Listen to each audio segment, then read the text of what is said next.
The dirt road leading through the old mulberry field was as narrow as a brown thread across the forgotten mulberry field. In the distance, the mountain range was like a dark green back against the sky. The wind blew through the rusty drying racks. The broken irrigation pipes lay in the sun like dried snakes. The entrance to the 3-room tiled house was covered with moss. The cement bricks were cracked. The gutters were clogged with rotten leaves. Weeds grew knee-high, covering the withered mulberry beds. Eva stood on the porch, holding the 4-year-old Sonny. She was 30 years old. Her eyes were more experienced than her age, but still had a gentle light like the late afternoon sun. She came here empty-handed. No dowry, no jewelry. Just a few sets of clothes, an old teapot, a blunt garden knife, and a 4-cornered debt paper. Behind her was a bitter road, being rejected by her husband's family, being called names no one wanted to hear. In front of us was the abandoned land left by our parents, which used to be a mulberry garden. A mulberry garden where silkworms were raised and weaved silk. Sonny looked up. "Is our house here, Mom?" Eva nodded, the hinges of the wooden door creaking like a sigh of the past. "Yes, from today. We will make this land sweet again, okay?" The boy smiled and nodded vigorously. In his laughter, Eva heard a very small bell in her heart ringing.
The 3-room house smelled of mold.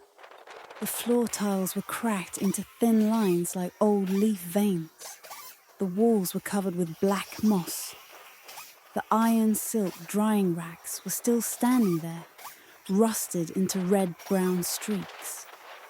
The gutters were full of mud and leaves. One end of the irrigation pipe was broken. The other end was clogged with sand. On the old wooden table was a calendar that had stopped a few years ago. Eva opened the window wide. Light poured in layers of yellow dust. She took a towel, lightly brushed each table surface, then put down the old teapot, poured some cold water for her child. The sound of the wind coming in from the cliffs was cool. "Do you like to hear the wind, Sonny?" "The wind smells like candy." "Mom, it smells like strawberries." Eva laughed. Perhaps because memory spoke for her. Every wind that passed through here was imagined to smell like strawberries. In the afternoon, Aunt Helen appeared on the porch. She was a famous silk weaver in the past. Her hands were thick and picky. Her voice was deep, like a piece of cloth that had just been ironed. "You're back, daughter?" Eva hugged her. "Auntie, I'm back to do it again. Even though I only have 2 hands." Auntie Helen looked around the garden side and smiled. "This land is still warm. It's just the grass growing moss." Tomorrow I'll call some of the Silk Village sisters to come help. We'll share the heavy work and we'll laugh about the light work.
The next morning, when the dew was still on the edges of the leaves, Eva put on gloves and picked up a lawnmower borrowed from the house next door.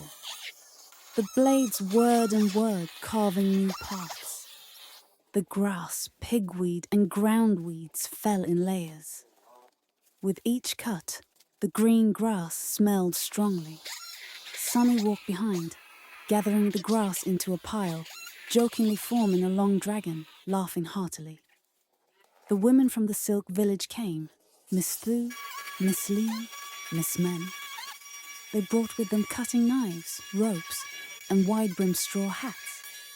Their greetings and soft laughter brightened the strawberry garden. Miss Thu said, "The grass here is old and has deep roots. After cutting, remember to cover it with a black agricultural tarp. Cover it tightly for 6 to 8 weeks. Otherwise, the roots will die from the lack of light." Aunt Helen nodded. If you work the land, do it thoroughly. When the soil is clean of wild roots, the new strawberries will grow crisply. At noon, under the white sunlight, black tarps were spread evenly over the beds. Eva and everyone used bricks, wood, and U-bolts to pin the canvas close to the ground, overlapping the edges to prevent light from escaping. The mountain wind blew through, the canvas heaving like someone's chest breathing. Eva stood in the middle of the garden, looking at the black blankets covering the weeds, and felt her heart lighten a bit. The things that cling to her will one day leave, as long as she is patient enough and does it right. At night, she wrote in her notebook, "Day 1, the grass has fallen. The canvas has been covered. The mountain wind sounds gentler."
second thing is water. The sprinkler system has long since died. The main pipe is full of sand and moss. Eva unscrews each joint, pours in hot water mixed with vinegar, and runs the pipe brush back and forth. Black sand pours out like a cloudy memory. She installs a new sand filter. A transparent filter tank, pours in layers of quartz sand and screws the thread tightly. At the top of the tank, she installs a float valve to keep the water level stable, preventing the pump from burning dry. Sunny sits next to her, eyes wide open. What is a float valve, Mom? It is the guardian of your water. When the water is low, it opens. When it is full, it closes automatically. Like Mom. When I am lacking, Mom hugs me. When I am full, Mom lets me run around. Eva smiles, wiping the sweat off her eyebrows. When the pump is running, the pipe hisses slightly. Clear water shoots out from the nozzle, sparkling. The first drops of water of the season shimmer in the sunlight. Aunt Helen raises her head, smiling. When the water rises, the veins rise. The house has veins. The person has veins.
Old tiled roof, clogged gutters.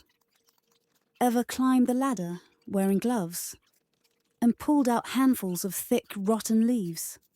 The black, stagnant water flowed like a breath released from the cage.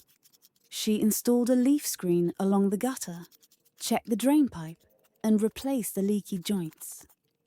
In the yard, Leon collected a bucket of water from the roof and sprinkled it on the cracked brick floor. Now that the brick joints are re-tiled, the water will no longer seep back. Eva looked along the hallway. The cement bricks were cracked into spider webs. She swept away the dust, mixed the resin grout, and pumped it into each crack. The resin seeped into the cracks, as clear as the rainwater that had just turned to stone. She wiped it clean, and the floor was as bright as if someone had smoothed out the wrinkles.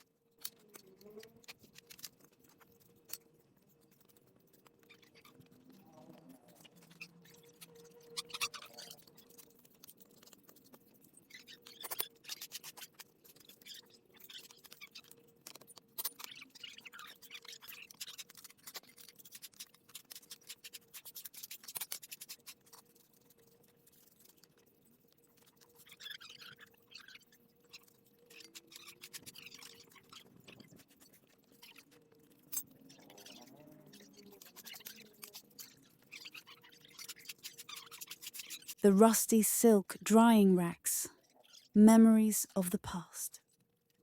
Eva did not throw them away. She used an iron scrubber, burned off the rust, blew off the dust, applied anti-rust primer, and then covered it with light cream epoxy enamel paint. The old drying racks were shiny, standing straight, like someone wearing new clothes.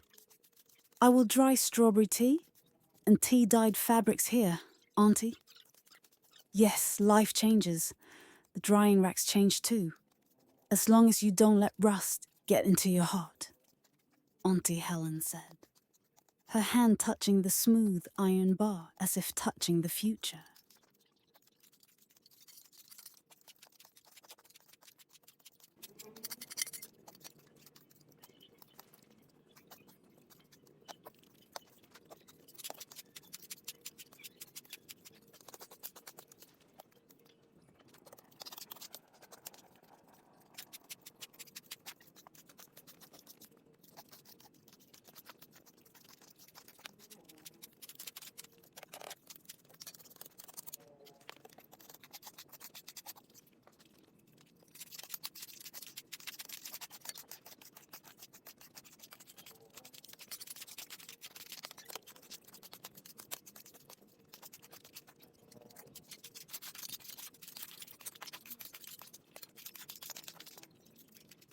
The walls inside the house were stained with mold.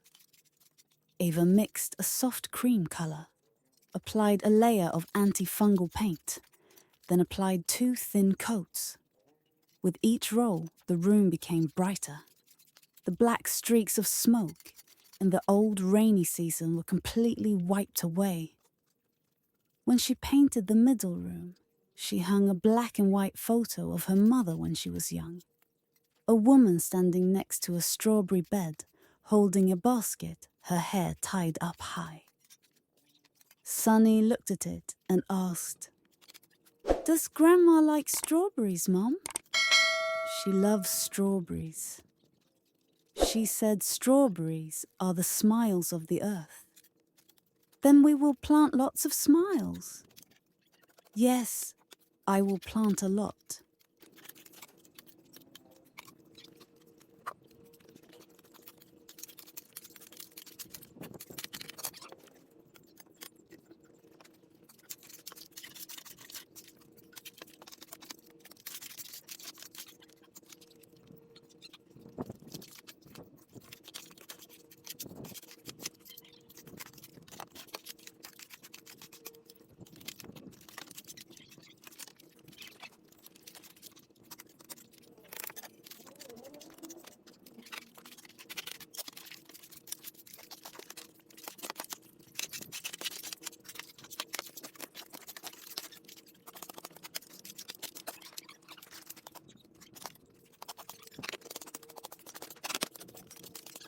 6 weeks later, when the black tarpaulin was lifted, the weeds had withered.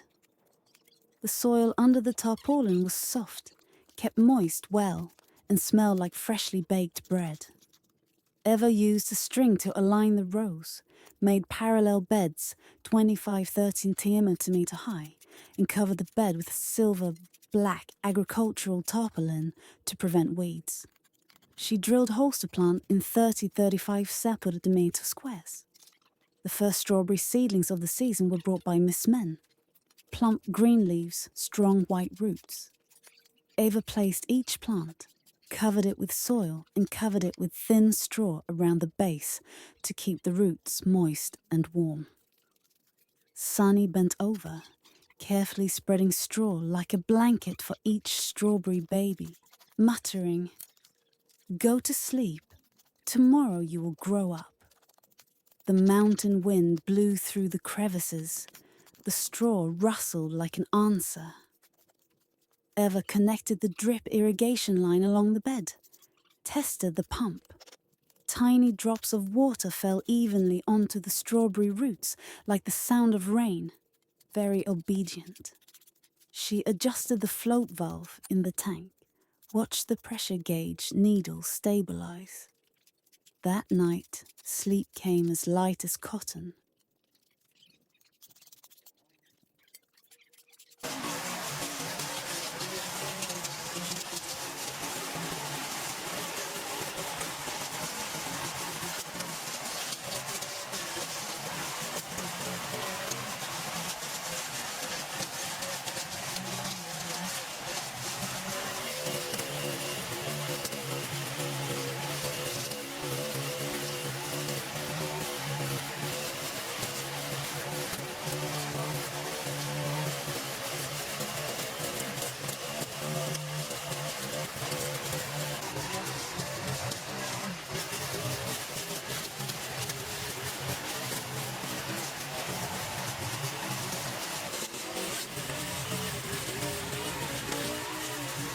The old kitchen was smoky. Ava scrubbed every brick, rebuilt the chimney and the door. She installed pine shelves on the wall, wiped them with beeswax to prevent moisture. A small stainless steel counter was set up next to the window, where mulberry tea and silkworm tea would be made later. On the porch, a newly painted drying rack was stretched with gauze to dry tea leaves, and a bamboo tray to dry freeze-dried strawberry slices. The scent of strawberries, sunlight, wood, and tea blended into a sweet fragrance, making you want to smile just by passing by. Eva posted a note on the door. Weekend strawberry tea corner. Weekend strawberry tea, 10 to 16 each. Miss Leon joked. The first thing is that the bride has a place to drink tea. And the person has a place to lean on. Yes, I will open the door to let the sun in first. The guests will come later.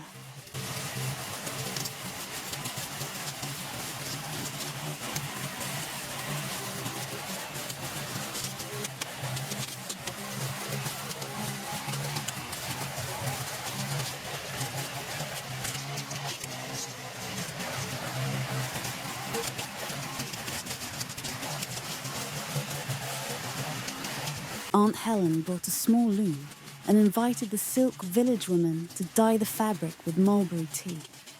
The white fabrics were boiled with mulberry skin, plus tea, plant, a little alum, giving off a soft pink colour.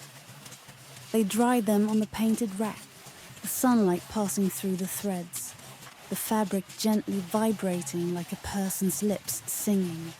This fabric is for covering pillows and chairs in the tea corner, Ava said. And to sell, to save some money to buy more mulberry seeds, Aunt Helen concluded, her eyes shining like freshly spun gold thread. In the afternoon, everyone took pictures by the drying rack. The women's laughter spread throughout the garden, pushing back a long stretch of silence.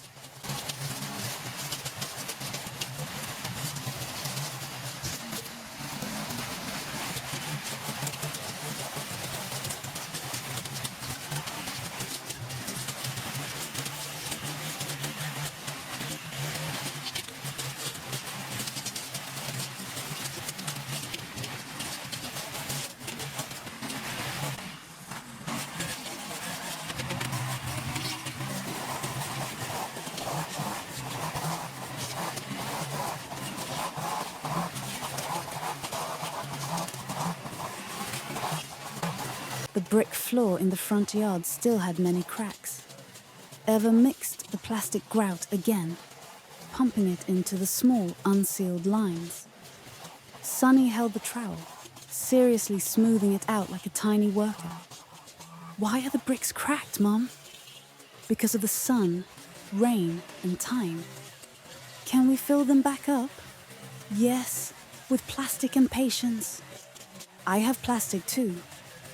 I have strawberry candy. The mother and daughter burst into laughter, their laughter echoing down to the foot of the mountain. Ava wiped the cream wall again, hung solar lights along the entrance. At night, the yellow lights turned on by themselves, leading the way through the newly planted bamboo fence. The small path was less dark. The fear was less of a word.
A heavy rain came down on the full moon night. The gutters were clear. The water flowed freely, no longer overflowing. The irrigation pipes were as quiet as someone taking a nap. The float valve was closed tightly, like the lips of someone keeping a secret. The strawberry beds were not flooded because the banks were high. The straw covering did not float away because it was tied with pins. Eva used a flashlight, walked along each bed. The rain pattered on her thin raincoat. She saw the water receding in the right direction, the soil breathing properly. Aunt Helen stood in the porch, handing over a cup of hot tea. Heaven asked, and the house answered, "My child." In the morning the sun was thin, the raindrops still hugged the leaves. In the third planting hole of the first bed, a young strawberry sprout broke through the soil, lush green. Eva bent down, her hand trembling. "Hello, my child," Sunny shouted. "Our strawberry is awake, Mum."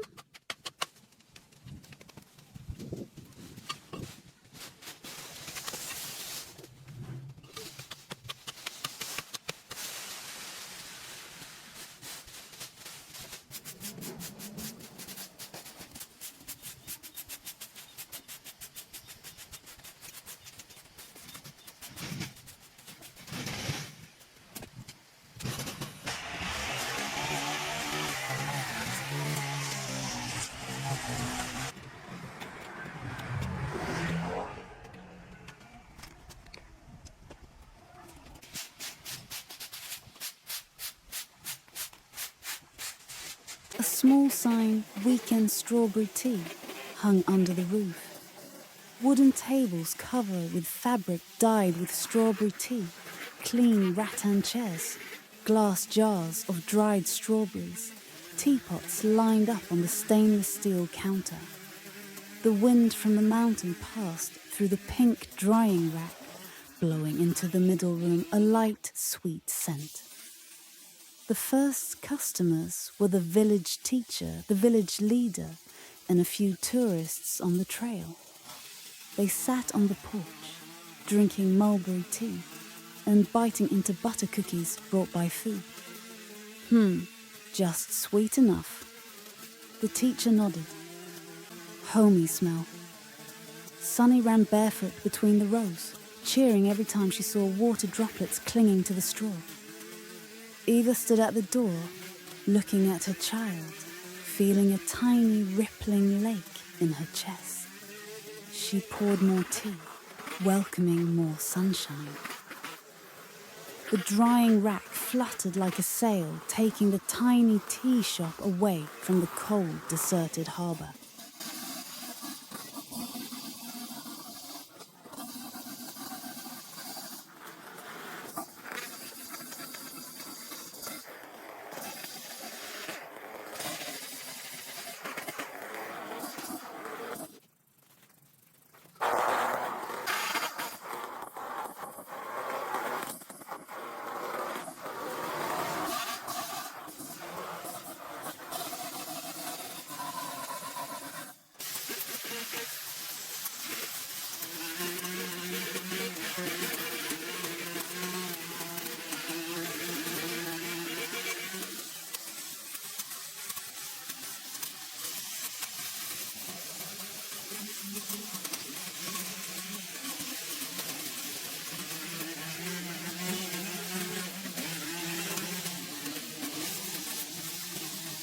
Someone in the neighbourhood whispered behind her back. "That girl has nothing, raising a child. How can she open a shop for long?" Eva heard, but she did not respond with words. She responded by watering early, pulling out young grass, replacing broken nozzles, turning straw, measuring soil pH, adding composted chicken manure to the trenches. A little bit every day, as steady as the sound of a sewing machine needle. Aunt Helen said, "People's mouths are like the wind. If the house is solid, the wind will only sing, not push." I know. That's why I fix the foundation of the house first, then open my mouth. Yes, if the foundation is solid, the words will be warm.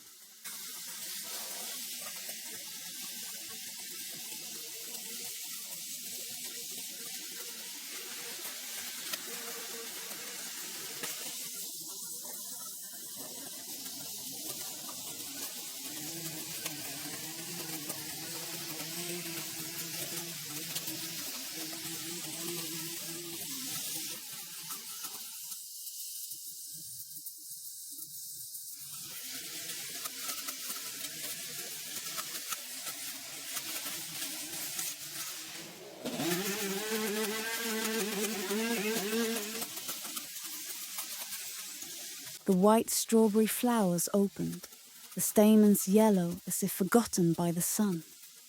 Small bees came to visit. Ava set up a few fake bee traps to attract bees to the flower beds, increasing natural pollination.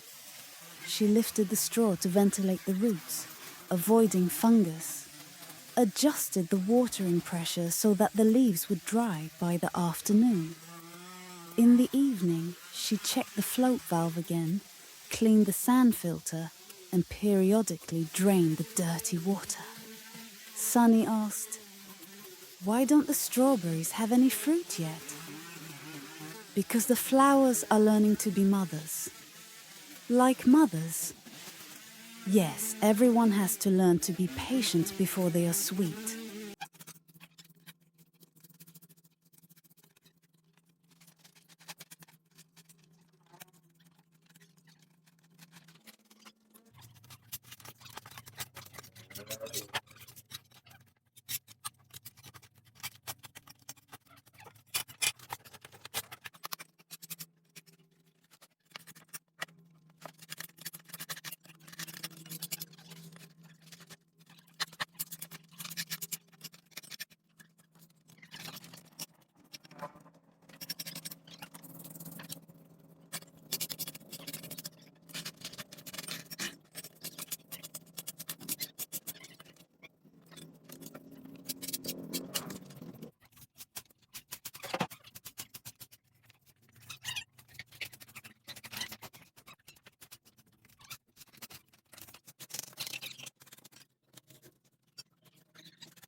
Then one morning, under the lush foliage, the first strawberry ripened red. Not big, but plump with a sweet aroma. Ava and Sunny stood watching for a long time. She picked it gently, held it in her hand, her eyes naturally wet. "Eat it, Sunny." "You eat half." "I eat half." The strawberry was bitten in half, revealing the moist pink flesh. Sweet, but not harsh. "What do you see?" Ava asked. "I see. I'm no longer bitter." Ava laughed, feeling her chest open like a newly painted window.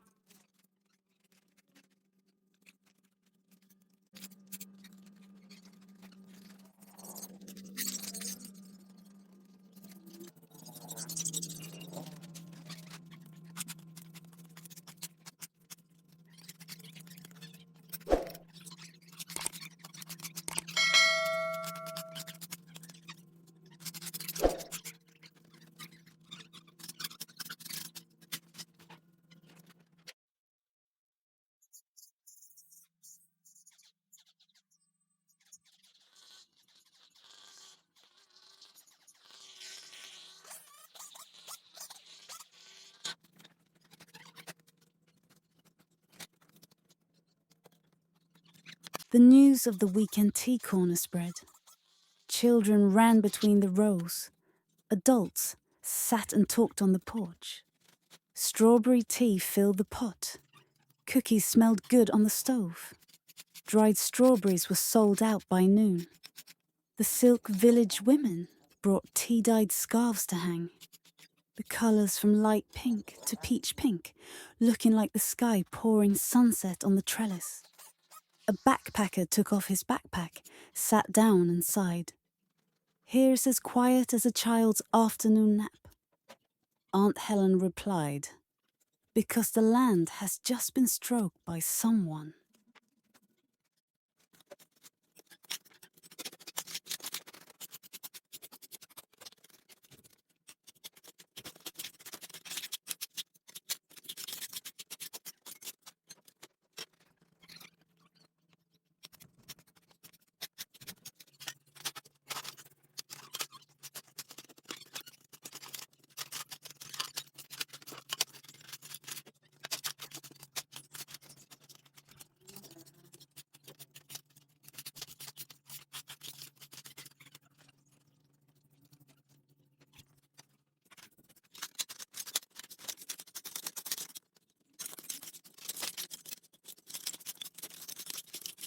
One day, the ex-mother-in-law passed by.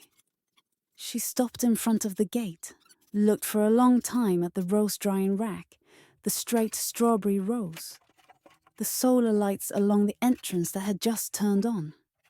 Ava walked out, bowed her head. She looked at Sonny, muttered, "The boy's hands and feet are steady." Then she turned away, leaving no harsh words. Ava said nothing. Life had spoken for her. Clean cream walls, tight brick joints, rust-free racks, clear irrigation pipes, smiling strawberry buds. Those were the most convincing answers.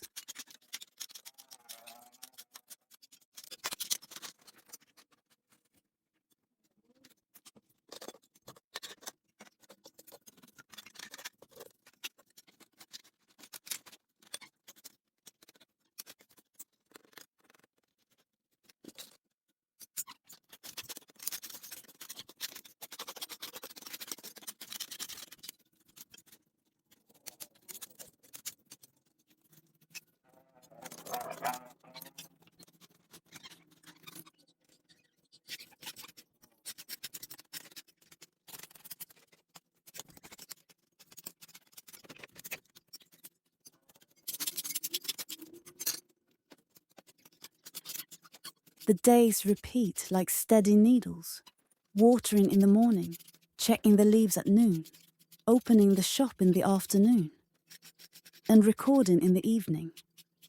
Sand filters are washed regularly, float valves operate reliably, gutters drain well. Every detail, when cared for like this, repays with stability. Eva teaches Sani to count fruits, identify mushrooms, and pull out young grass before it has time to take root. She teaches her child to apologize when she accidentally steps on a broken tree, to thank the heavens for timely rain.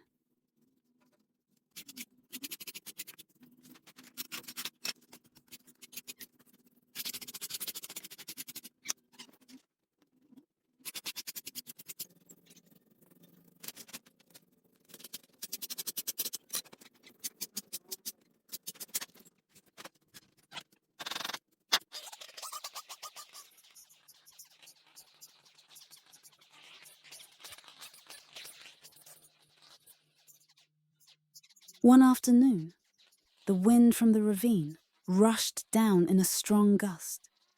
The drying rack shook, the canvas flapped. Eva ran out to tighten the rope, put pins at the edge of the bed, and gathered some of the drying cloth. Aunt Helen and her sisters appeared, each in a corner. No one panicked. They acted as if they had been doing this all their lives. The wind gradually died down. The path lights came on. On the porch, the teapot was steaming again. The women sat breathing, laughing, telling each other a story that had just ended peacefully. Sunny fell asleep on her mother's lap, still holding a piece of straw.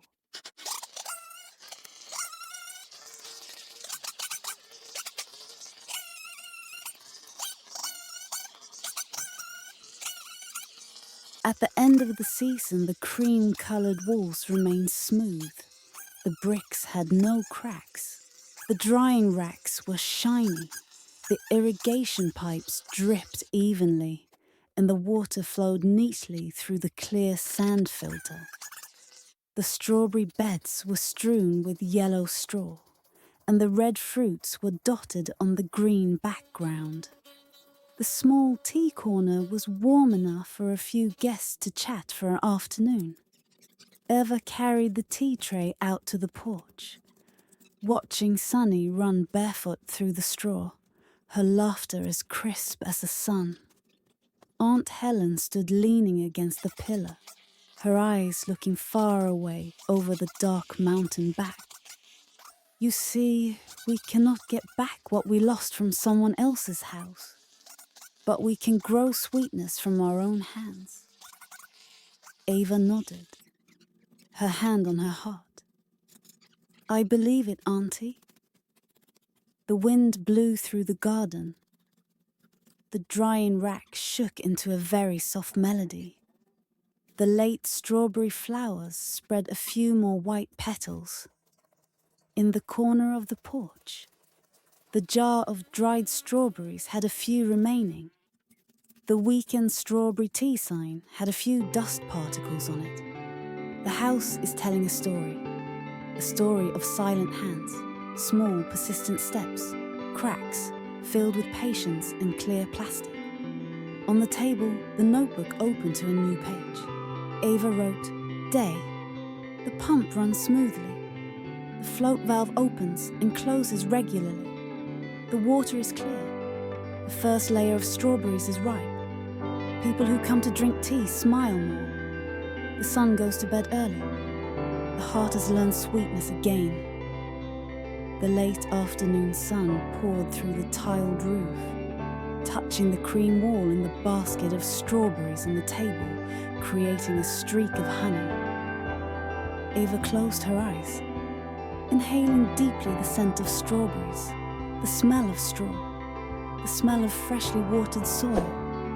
In the silence, she heard the whisper of the soil. Just so with clean hands, sweetness will find its way.